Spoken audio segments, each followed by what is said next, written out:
Palakpakan natin ng malakas ang ating Diyos sa Amen. buhay. Praise the Amen. Lord. Praise God. Patuloy natin itaas sa ating mga kamay. Tanda ng pagsuko sa Kanya, mga kapatid. Alam po natin ang ating Panginoong Jesus, ang nagligtas sa atin. Nagtubos sa ating mga kasalanan. Amen? Amen. Kaya naman, wala tayong ibang gagawin ngayong hapong ito, kundi magpuri, magbigay ng parangal, tanging sa Panginoon lamang. Amen po ba? Amen. Yes, Lord. Amen. Praise the Lord.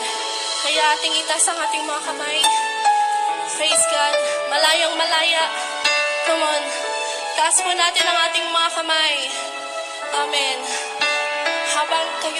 Habang kami po ay umaawit, samahan niyo po ito ng inyong panalangin.